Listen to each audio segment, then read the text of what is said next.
श्रावण मास शिवंग मुंडरे पानी ढाली देव मनरे रखी विश्वास चल चल चल रे चल काउडिया भाई चल रे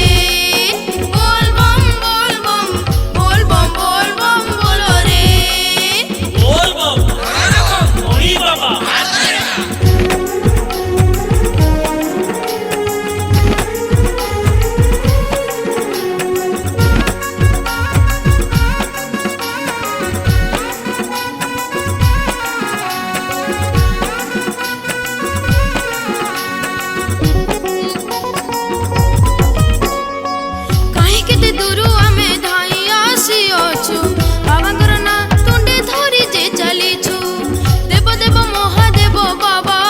भावरे भजिले दुख होई जीवनाश काई केते दूर हमें धाई आसी अछु बाबा करना तुंडे धरी जे चलीछु देव देव महादेव बाबा सुतोष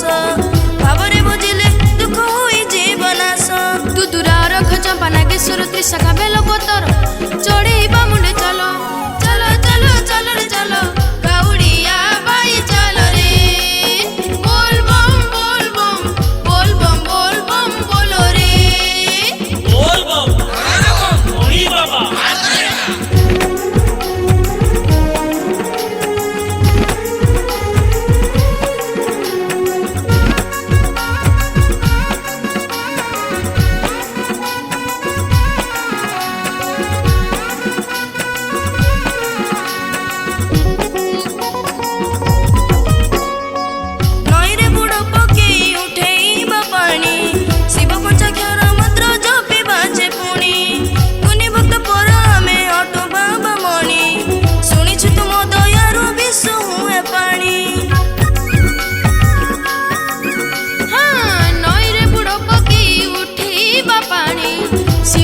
अक्षर मंत्र जपी बाजे पुणी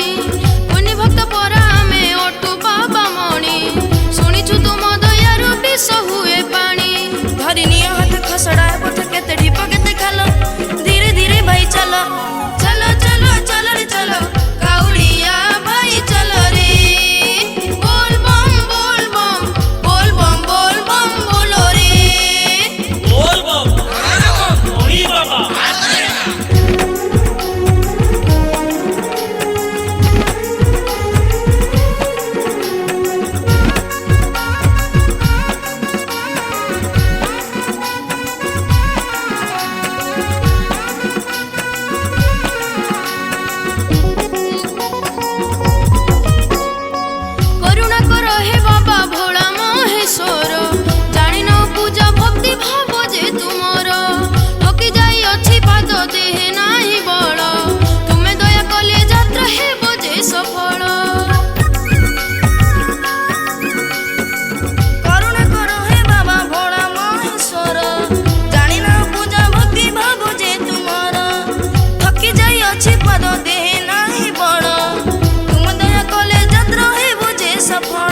शिवंकर बार प्रिय समभार गड़ी जाए परा बेल बेगी बेगी भाई चलो चलो चलो चलो रे चलो काउडिया भाई चलो रे बोल बम बोल बम बोल बम बोल बम बोलो रे झर झर झरे आकाशरू मेघ आसीछि श्रावण मास